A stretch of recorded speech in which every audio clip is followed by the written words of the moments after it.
인텔이 파운드리 사업 부문을 사실상 독립적인 사업부로 운영하겠다고 발표했습니다. 내년 연 26조 이상의 매출을 달성해 파운드리 세계 2위로 올라설 것이라고 강조했습니다. SK온과 미국 포드의 전기차 배터리 생산 합작 법인이 미국에서 12조 원 투자금을 확보하게 됐습니다. 돈맥경화 논란에서 자유롭지 않았던 SK온 자금 사정에 숨통이 트일 것으로 보입니다. LG전자가 자율주행차 콘셉트 모델인 LG 옴니팟을 선보이며 미래차 시장 선점에 속도를 내고 있습니다. 관련 사업부의 매출이 꾸준히 증가해 하반기 매출과 영업이익이 지속 상승세를 나타낼 전망이 나오고 있습니다. 메일유업이 치즈와 견과음료 등 일부 제품의 가격을 상향 조정할 예정입니다. 메일유업은 오는 7월 1일부터 55종의 치즈 제품 중 19개의 치즈에 대해 출고가를 올리기로 했는데 밀크플레이션에 우려가 나오고 있습니다.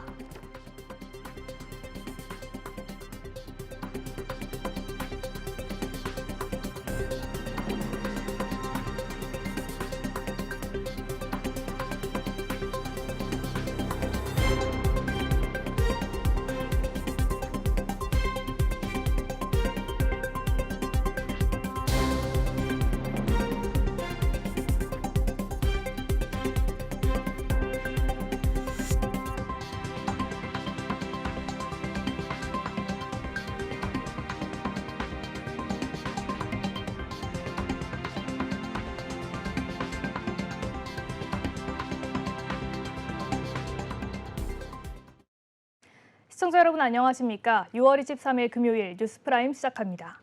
첫 소식은 취재기자와 함께 다양한 경제 이슈를 짚어보는 프라임 이슈 시간입니다. 박영식 에디터 어서 오세요. 네, 안녕하세요. 네, 인텔이 파운드리 사업 부문을 사실상 독립적인 사업부로 운영하겠다고 발표를 했습니다. 네. 내년 연 26조 원 이상의 매출을 달성해 파운드리 세계 2위로 올라설 것이라고 선전포고를 했다고요? 네, 맞습니다. 2위는 삼성이고요. 인텔이 삼성에게 선전포고를 한 것과는 다름없는 그런 내용인데 일단 인텔이 밝히기로는 파운드리 사업 부문을 사실상 독립적인 사업부로 운영한다고 발표를 했습니다. 내부 사업부로부터 직접 파운드리 물량을 수주해서 생산에 나서겠다는 전략으로 일단 보이고 그런 구상을 하고 있다고 밝혔는데요. 일단 26조 원 이상이라고 하니까 매출이 적지 않은 것으로 보이고 파운드리 세계 2위에 올라설 것이라고 강조했습니다. 정확하게 짚자면 지금 대만의 TSMC가 1위이고요. 삼성전자가 2위를 차지하고 있는데 인텔이 2위를 하겠다는 건 즉 삼성 보고 긴장하라는 얘기밖에 안 되기 때문에요. 그렇죠. 현재 파운드리 3위 10위권 밖에 있는 인텔이 이런 주장을 함으로써 사실상 삼성의 선전포고를 날린 것이고 인텔의 외부 고객 확보가 쉽지 않을 것이라는 관측들이 나오고 있는데 한편으로는 미국 정부의 지원을 얻고 주요 거래처를 확보한다면 승산 있는 싸움이 되지 않겠는가 이제 이런 가능성도 함께 나오고 있습니다. 그러나 TSMC는 사상 최대 점유율을 기록하고 있습니다만 삼성전자는 역대 가장 큰 폭으로 하락하고 있어서 이런 여러 가지 전망들과 현재 상황을 좀 종합해서 점검해 볼 필요가 있을 것 같고요. 일단 시장 조사 업체인 트렌드포스의 자료를 보면 삼성전자는 매출 기준으로 시장 점유율이 올해 1분기 12.4% 하락했고요. TSMC는 올 분기 60.1% 올랐습니다. 점유율 격차는 좀 벌어진 상황으로 보이고 애플과 퀄컴 등 주요 파운드리 고객이 TSMC에서 이탈한 뼈아픈 결과로 풀이되고 있고요. 미국 인텔뿐만 아니라 일본 신생업체인 라피더스도 현재 일본 정부의 지원을 얻고 지난해부터 파운드리 2나노 경쟁에 뛰어들어서 이제 파운드리 시장의 경쟁이 좀 더 활성화되겠습니다만 얼마나 기술과 인력이 확보가 되는가 이것이 파운드리 경쟁의 관건이란 분석이어서 글쎄요 10위권 바깥에 있기 때문에 과연 2위까지 갈 수 있겠는가 저는 사실 좀 부정적으로 보고 있습니다만 모르겠습니다. 뭐 일단 미국이 전 세계 GDP의 1, 2위를 하고 있는 국가이기도 하고 미국 정부의 지원이 받쳐준다면 어느 정도 승산이 있는 싸움이 될 수도 있겠다라는 원론적인 분석은 할 수 있는데 시장이 교과서대로 움직인다면 시장이 아니기 때문에요. 좀 더 지켜봐야 되는 것 같습니다. 네, 그렇습니다. 이렇게 선전포고를 한 만큼 인텔의 상황을 잘 지켜봐야겠습니다. 네, 다음 소식인데요. SK온과 미국 포드의 전기차 배터리 합작 법인이 미국에서 12조 원의 투자금을 확보를 하게 됐습니다. 돈맥경화 논란에서 자유롭지 않았던 SK온인데요. 자금 사정에 좀 숨통이 트일 것으로 보이네요. 네, 한 방에 12조 원이라서 이게 굉장히 큰 뉴스가 됐습니다. SK온과 포드의 합작 법인인 블루오벌 SK가 미국 에너지부의 첨단 기술 차량 제조 프로그램에 따라서요 최대 92억 달러 정책 자금을 빌리기로 했습니다. 올해 안에 본 계약을 체결할 예정이라고 하고 미국 국채 금리 수준의 낮은 금리를 적용받기 때문에 그만큼 부담도 덜하다고 볼 수 있을 것 같고요. 블루오벌 SK 프로젝트가 미국 자동차 시장 전동화 또 공급망 강화에 중요한 역할을 하리라고 미국 정부가 평가를 한 것으로 좀 풀이가 되고 있고요. 이번에 확보하는 돈을 미국의 켄터키주와 테네시주에 총 3개 공장을 짓는 데 투입할 계획이라고 지금 밝히고 있고 2025년부터 순차적으로 가동을 목표로 하는데 매년 여기서 이제 전기차 약 120만 대 정도 만들 수 있는 배터리 생산 능력을 갖추게 됩니다. 사실은 SK온 같은 경우에는 한동안 외부 투자자 유치에 난항을 겪고 있다가 최근에 이딴 투자 유치로 급한 불을 끄는 상황이고 오늘 이 뉴스가 전해지면서 아까 말씀해주신 돈맥경화 논란에서 어느 정도 자유로워지는 그런 상황이고 미국 정부의 투자까지 받아들면서 아무튼 자금 조달 논란은 이제 한 큐에 좀 털어나게 되는 그런 상황으로 보입니다. 고질적으로 사실 미국 등의 신공장 수율도 개선 흐름을 띠는 것으로 확인된 만큼 수익성 향상이나 성장 기대감이 더 높아지는 상황이어서 SK온의 상황은 전망이 좀 더 밝다라고 볼 수 있겠네요. 네, 그렇습니다. 다음 소식입니다. SK그룹의 중간 지주사인 SK스퀘어가 동남아 차량 공유 스타트업 기업이죠. 이 그랩에 투자한 지 4년 만에 보유 지분을 전량 매각을 했다라고 하는데요. 어떤 상황일까요? 예, 뭐 그랩이라는 회사는 뭐 베트남이나 동남아를 이제 가보신 분들이 있으시다면 한 번쯤은 꼭 이용하시는 그런 서비스인데 사실 스타트업 회사입니다. 동남아 전역에서 차량 공유 서비스를 제공을 하고 있고요. 이제 우리로 따지면 뭐 카카오티라든지 이제 우버 같은 그런 서비스라고 이해를 하시면 좋을 것 같은데 최근에 뭐 간편 결제 서비스인 그랩페이도 도입을 하면서 투자자들의 눈길을 끌었고 도요타 그룹이나 소프트뱅크 같은 이제 유명 글로벌 기업이 투자에 참여를 하기도 했었는데 이 SK그룹의 중간 지주사인 SK그룹 스퀘어가 투자한 지 4년 만에 보유 지분을 전량 매각하면서 이게 어떤 상황인가 좀 봐야 될 것 같은데요. 최근에 이 그랩의 주가가 2021년 말 대비 4분의 1 토막이 나면서 평가 손실이 났다고 하는데 SK스퀘어 즉 IB 업계가 오늘 밝힌 내용을 보면 SK스퀘어는 그랩홀딩스와 합작 법인인 그랩지오홀딩스를 이달에 청산했다고 전해지고 있고요. 2019년 그랩과 합작 법인을 설립하면서 현금 110억 원을 투자했고 지식재산권 등을 포함해서 187억 원의 평가이익을 올렸다고 하는데 2018년부터 2021년까지 그랩에 총 2,500억 원의 자금을 투입을 했었습니다. 이 가운데 SK스퀘어 자회사인 티맵이 보유한 그랩 자산을 처음 매각한 셈이고 SK스퀘어 관계자에 따르자면 현금 확보를 위해서 해외 투자 지분을 정리하는 중이라고 말했다고 하는데요. 사실 SK스퀘어뿐만 아니라 뭐 현대, 기아, SK, 뭐 네이버 미래에셋 펀드, 스틱 인베스트먼트, KB 인베스트먼트 등 1조 원이 넘는 자금이 그랩에 투입이 됐었고요. 이 가운데 네이버 미래에셋은 사실은 2021년에 먼저 투자를 청산한 바 있어서 이렇게 SK스퀘어까지 빠지게 돼버리면 그랩의 전망은 당연히 밝지가 않을 것이고요. 뭐 요즘에 이제 금리 인상이라든지 글로벌 경기가 침체가 되는 것이 확산된 만큼 동남아 시장에서 발을 빼는 기업들이 늘어나게 되면 그랩 입장에서는 굉장히 난망할 수밖에 없는 상황인데 그만큼 SK스퀘어가 이제 큰 투자에 발을 이제 빼게 되는 셈이어서 동남아 시장의 그랩의 위치 어디까지 또 흘러갈지 우리가 또 지켜봐야 되는 상황이고 SK스퀘어 입장에서도 현금 확보를 위해서 선택을 한 셈이니 두 회사 모두 어떤 전망이 될지 지켜봐야 되겠습니다.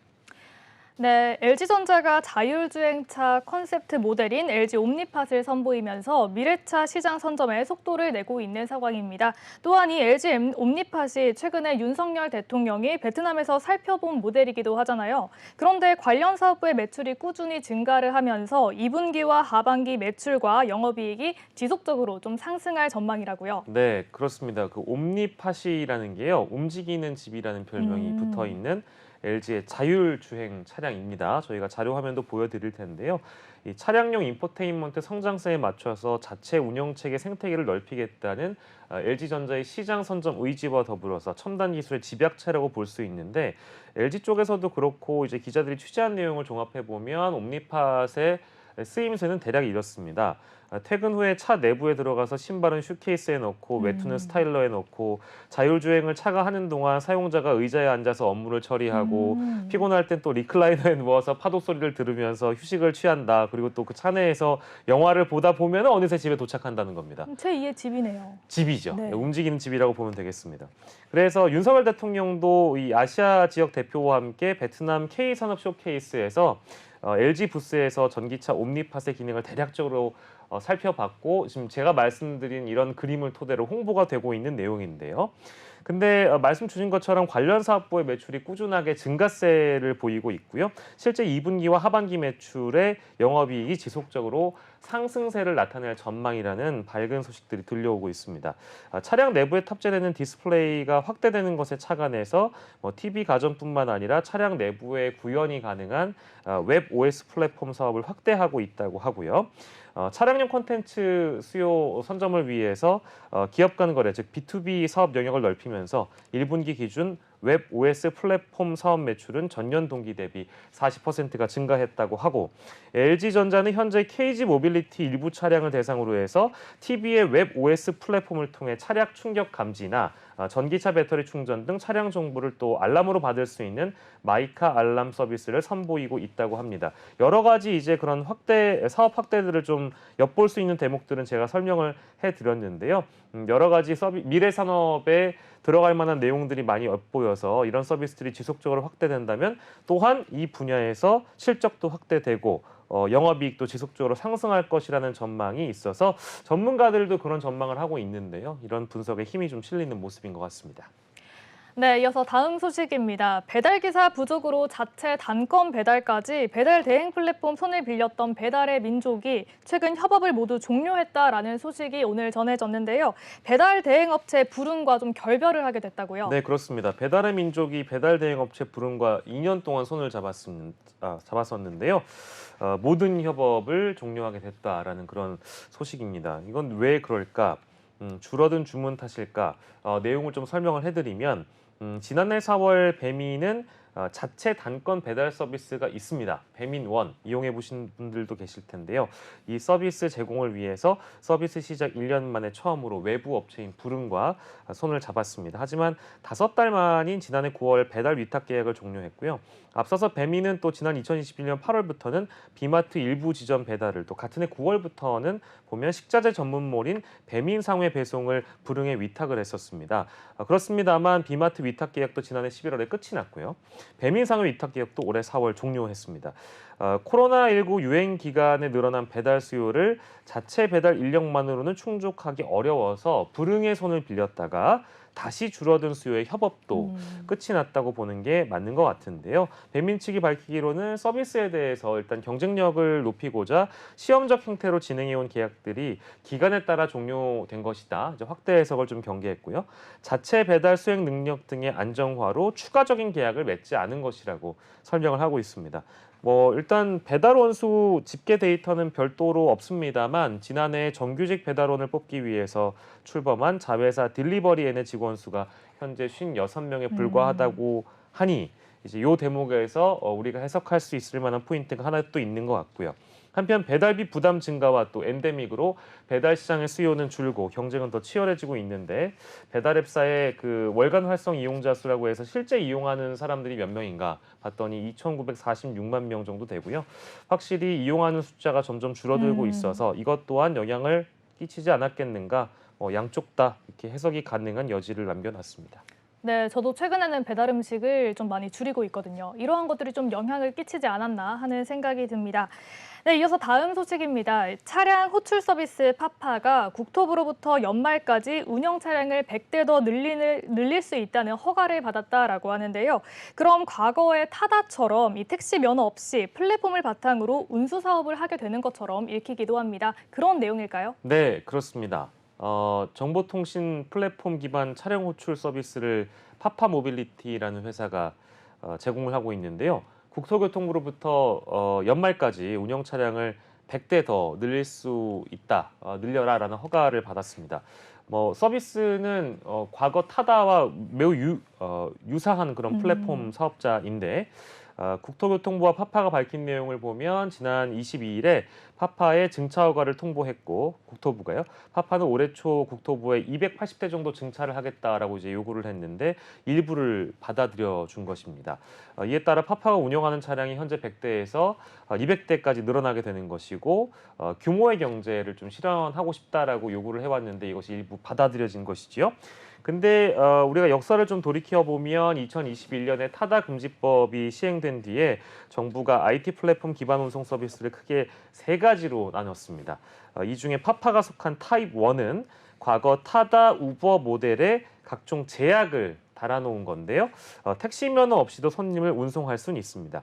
타입 1 플랫폼 운송 차량 총량은 국토부가 정하게 되는 것이고요. 현재 파파가 100대, 코엑터스가 100대, 레인포 컴퍼니가 220대 이렇게 총 420대 정도가 운영 중인데 이번 증차로 해서 타입1 차량이 2년 만에 이제 520대로 늘어나게 됐고요. 근데 왜 허락을 해줬는지를 보면 파파가 내부에서 이제 휠체어용 서비스 차량을 도입하고 교통약자의 이동 지원을 장점으로 내세우면서 서비스를 특화한 점을 허가 요인으로 꼽았습니다. 그 휠체어 교통약자들을 위해서 우리가 서비스도 제공할 것이니까 좀 규모의 경제를 실현하기 위해서 증차를 해달라 이런 요구를 국토부가 받아들여 준 것이고요.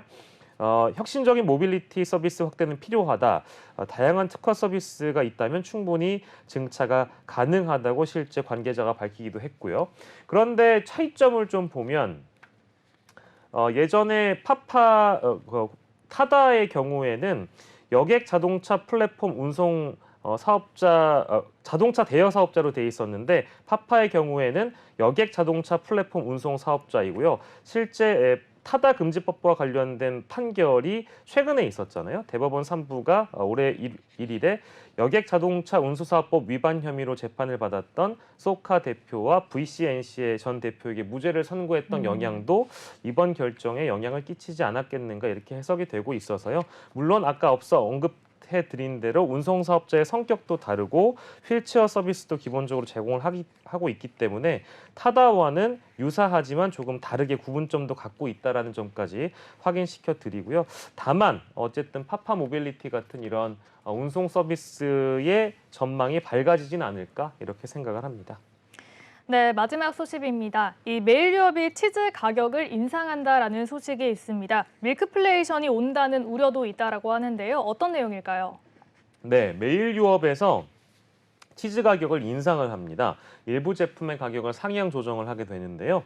매일경제 단독 보도를 오늘 좀 확인을 해보니까 메일유업이 오는 7월 1일부터 다음 달 1일부터 총 55가지의 치즈 제품 중에 19종의 치즈에 대해서 출고가를 올리기로 했습니다. 가공 슬라이스 치즈 13종, 자연 치즈 6종 정도 되는데 흰우유 가격 인상이 예고되면서 관련 제품의 밀크플레이션으로 보고 있는데 밀크플레이션은 굳이 제가 설명해드리지 않아도 밀크 더하기 인플레이션입니다. 우유 가격 상승에 따라서 여러 가지 이제 유제품들 가격이 동반적으로 상승하는 것을 이제 얘기하게 되는데요. 슬라이스 치즈 중에서는 여러 가지 종류, 뼈칼슘 치즈라든지 등등의 가격이 10에서 15.6%가 인상되고요. 이건 인공 치즈 얘기고 자연 치즈 중에서는 프레시 모짜렐라라든지 이제 다양한 치즈 등이 굉장히 약 20%, 18.6에서 18.8% 오르게 됩니다. 상당히 많이 오르네요. 그렇죠. 식물성 음료 중에 다이어트 하시는 분들이 많이 드시는 아몬드 브리즈라는 음료도 있는데요. 이 음료도 유제품이 좀 들어가기 때문에 15.1%에서 15.3% 상향되고요. 메일유업 관계자가 밝히기로는 연초부터 인상 요인이 있었지만 인상 시기를 늦추면서 자체적으로 감내해 왔는데 지속적으로 원가 부담이 가중돼서 이번에 조정하게 됐다고 설명을 했는데요. 이런 가운데 조만간 밀크플레이션이 더욱 본격화할 가능성이 있기도 합니다. 낙농가와 우유업계 관계자 등으로 구성된 낙농진흥회가요. 현재 우유 원유 기본 가격을 조정하기 위한 협상을 진행 중에 있는데 올해 8월부터 원유 1리터 가격이 69원에서 104원 정도 인상될 것으로 예고되고 있고 메일유업이 올리게 되면 추가적으로 다른 업체들도 또한 올리기 때문에 경쟁적으로 인상이 될 거고요.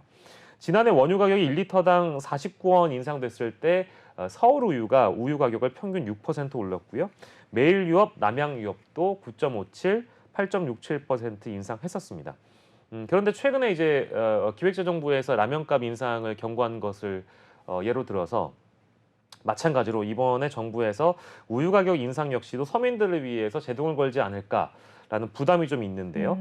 농림축산식품부가 최근에 서울 양재동 AT센터에서 농식품 물가 관리 방안을 주제로 이미 간담회를 열었습니다. 우유 및 유제품은 식품 원료로 사용되나 원료 사용 비중이 적고 외국산 사용이 많아서 가공식품에 미치는 영향은 제한적이다. 우유값 인상이 가공식품에 미치는 파급 효과는 크지 않다라고 밝히고 원유 가격이 오르더라도 흰 우유 등 유제품 가격이 과도하게 오르지 않도록 우유업계와 긴밀히 협력할 것이라고 선제적으로 압박을 했으나 이미 매일유업이 밝힌 것처럼 지속적으로 이 가격 인상 시기를 늦추면서 감내를 해왔던 업체들의 입장도 있어서 사실상 이 유제품이나 우유업계 가격 인상은 지금 동상이몽을 하고 있는 중이어서요. 정부의 요구대로 과연 매일유업이나 여타 우유업계의 인플레이션을 정부가 막을 수 있을까? 이건 좀 의문점으로 남고 있습니다. 네, 그렇습니다. 이렇게 유제품류의 가격 인상 여부도 계속해서 지켜봐야겠습니다. 오늘의 주요 뉴스 프라임 이슈에서 상세히 살펴봤습니다. 박영식 에디터 수고하셨습니다. 네, 감사합니다.